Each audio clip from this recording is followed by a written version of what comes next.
And also you don't want to, there's a frog.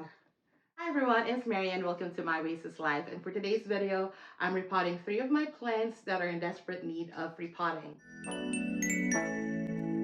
Thank you so much for joining me today. And in front of me, I have 3 beautiful ceramic pots that was gifted to me by the Tauci store. And they are not sponsoring today's YouTube video, but they are sponsoring my Amazon video. So if you want to know more about these pots, go check out my video in my Amazon storefront, and also to find the link to purchase this wonderful ceramic pots, I'll have the link down in the description. Before I start, if you're new to my channel, hi, my name is Marianne. Welcome to My Oasis Life, where I take you along my houseplant journey and share with you some of my tips and tricks along the way. I also create lifestyle videos that is focused on sustainability, productivity, and wellness, as well as share with you some of my personal and travel vlogs here and there. So if that type of content interests you, make sure to hit the subscribe button before the end of this video, and make sure to like and comment down below. Let me know what you're doing to prepare your plants for the colder season. And yeah, let's go ahead and get started. So as part of my fall plant care checklist, I am repotting plants that need to be repotted before the cold season starts and before these plants go into dormancy. So right now, I still have quite a bit of time for these plants to adjust to their new home before it gets really cold. So that's why I'm doing some of my repotting, or a lot of my repotting, right now before the first frost starts. So here I have is my Anthurium Crystallinum that I got from Arid Asia.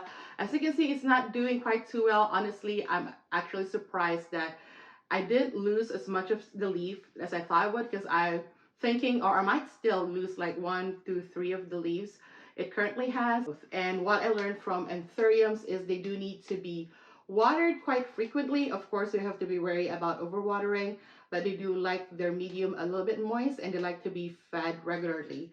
So I'm going to put it in this ceramic pot, because ceramic pots just hold moisture a little bit more compared to a plastic pot or a terracotta pot, at least not with this type of plastic nursery pots. And next is my Ficus Tineke. So this one is not doing bad compared to the other 2, but I also find that I've been watering this way too frequently.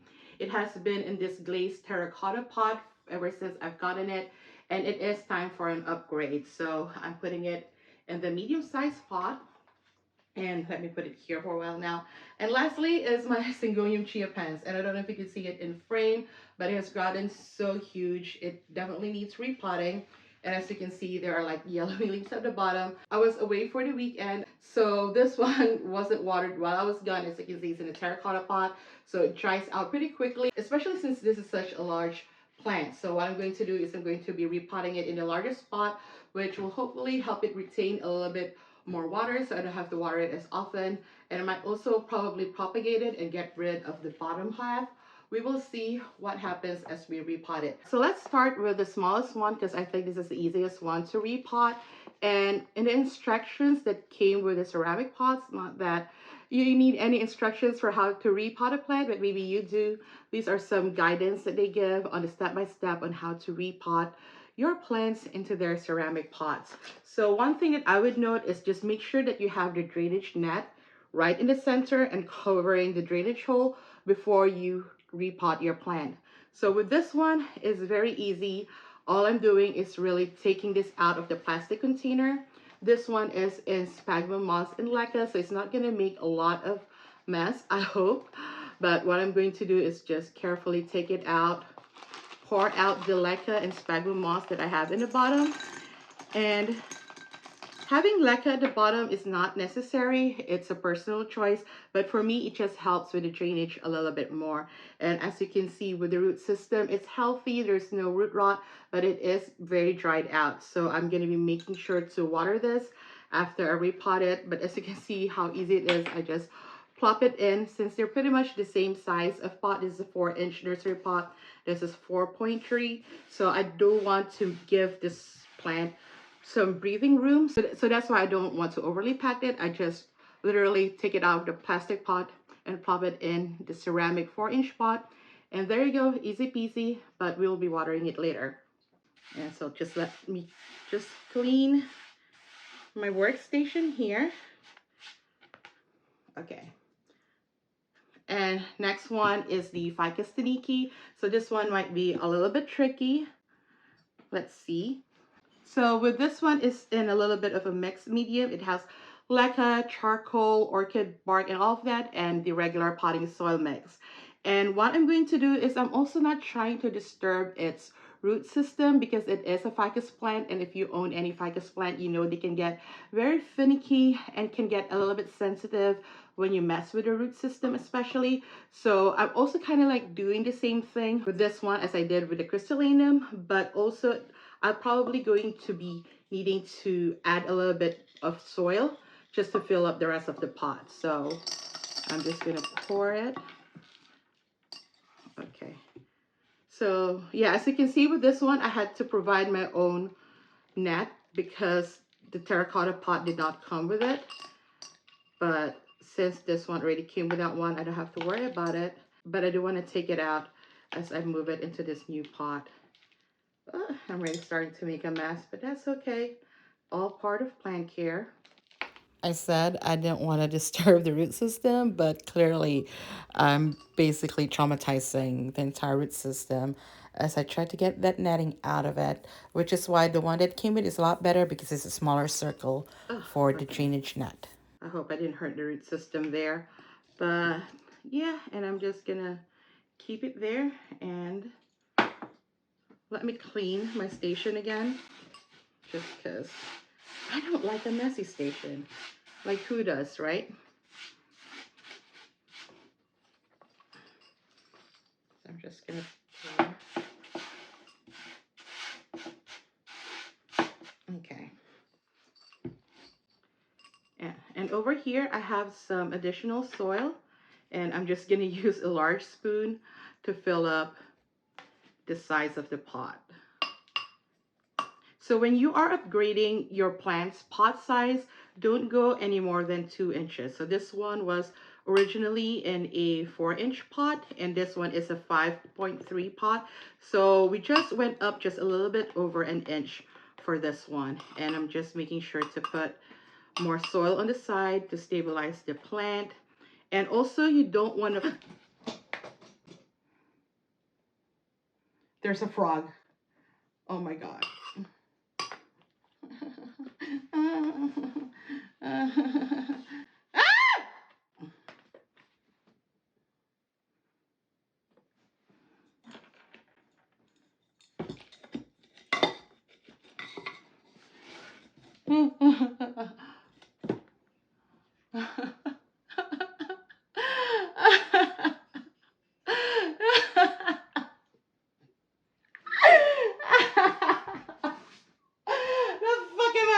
Now.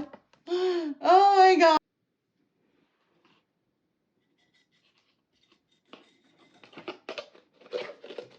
Okay, the frog is in here.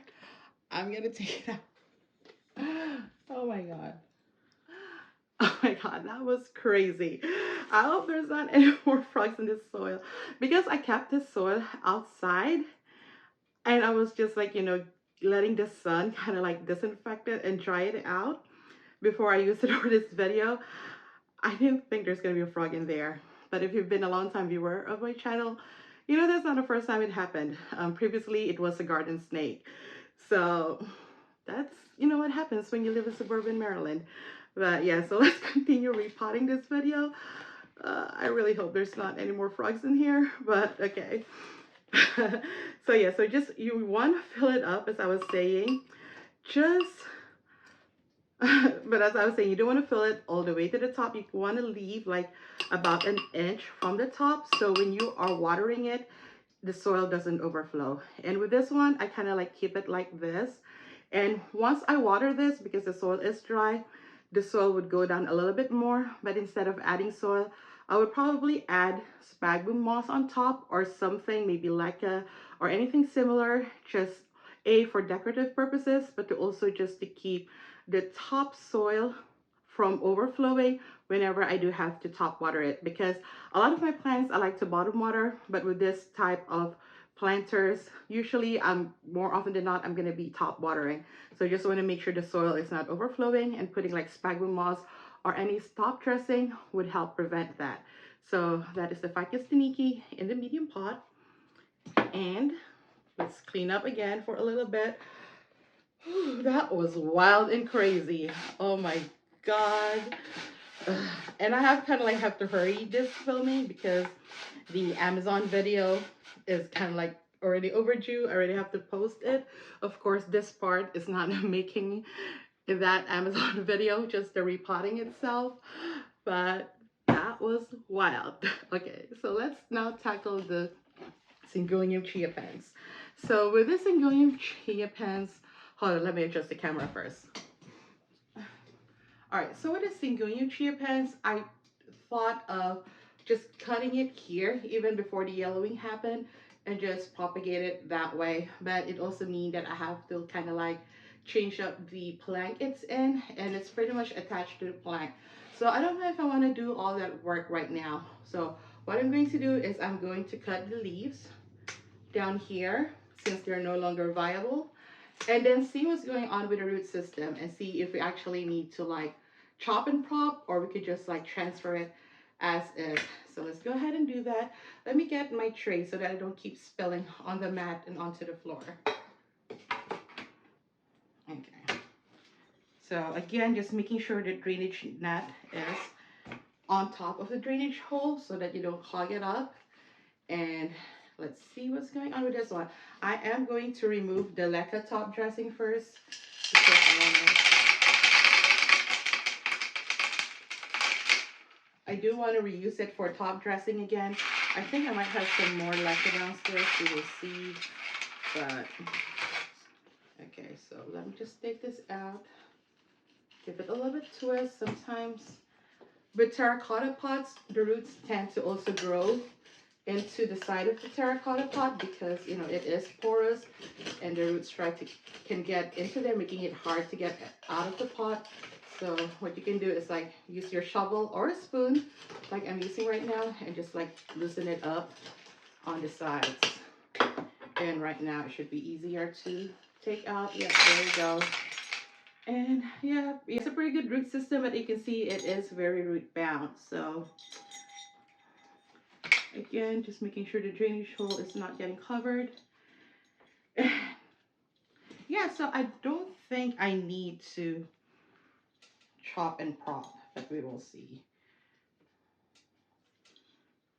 Yeah, I don't think I'm going to chop and prop right now. I'm just going to like make sure this one is a little bit more attached to the pole. So meaning I have to maybe take one of the Velcro wrap and then wrap it down here. Yeah, because I feel like if I chop and prop it, then the leaves here on top will be way too low and it will touch the ground. So I'm not going to do that. So I'm just going to do it like this. And praying for no more frogs, I'm going to pour the rest of the soil that I have in this pot. And same deal with the Ficus Tineke, just making sure that I'm not overfilling it and just making sure that I have some, at least an inch left on top. And the rest I could fill with top dressing like leca or some other material of choice. So there it is. And like, let me add some more. And some people are kind of like against reusing soil. For me, I don't really care. You can always put more nutrients back into the soil because a lot of the soil mixture that we buy or create ourselves anyway are inert mediums. So it's really just up to us to replenish the soil with nutrients. Plus, it is just more sustainable that way to keep reusing the soil that you have instead of just throwing it away. It's just infinitely more sustainable to be doing that when you could just, you know, add more nutrients to the soil and put fertilizers and stuff like that, or just mix it up with newer soil that have nutrients. But don't be afraid to reuse a lot of your potting soil mix or whatever medium you have, because we're always under the impression it's only sphagnum moss or like leca that is reusable. Anything is reusable in your plant hobby if you really want to, or if you really like, you know, stretch your imagination a little bit and find a way to reuse them, because we want this to be a sustainable hobby. Like the plant hobby should be and must be a sustainable hobby, because it doesn't make sense if it's not. So at least that's where it's at. At least that's where I am. You know me. That's why my channel's name is My Oasis Life. We strive to live a more sustainable lifestyle, but also a sustainable lifestyle is achievable, practical, and makes sense. So I do think for the plant hobby, it makes so much sense, like 100% makes sense to have more sustainable practices in our plant care. But okay, so I'm gonna get off my tangent and go get water to water my plants. The plants outside to water them, just to show you that it's still very much well draining. Of course, it's not just a planter, it also depends on the soil mix that you use, but you see how fast and well draining it still is. So if you're worried about that, don't be. It's still much a well draining pot, but as I mentioned, because it is ceramic, it will hold water a little bit longer compared to using terracotta pot or a regular plastic nursery pot. Yeah, that frog really like that frog was a jump scare. Let me see if I can still find it. I think he laughed because I put him here after I let him out. But yeah, I think he's gone, or he might be in this calamansi plant. Who knows? But again, if you're interested in purchasing this the Tauci ceramic planters, I'll have the link in the description box below. And also, if you would like to check out my Amazon video, please do so. I would highly appreciate it. And make sure to check out my other fall plant care videos. I think it's going to be a series because there's a lot to do for fall plant care, so watch out for those videos. I think I have a few more repotting that I have filmed that I'm going to show you all, and also share with you the actual fall plant care checklist in full. But yeah, thank you so much for watching. If you like it, please give me a thumbs up. If you're new here, I hope you subscribe. I come up with videos every week. And if you're feeling extra generous and want to show me extra support, please do send me a super thanks. The button is down below, and any super thanks you sent me will go back to this channel to help me create more and better videos for you all. And if you haven't yet, check out these videos up here until my next one. But until then, I see you. I appreciate you. Take care of yourself and each other, and have a plentiful day. Bye.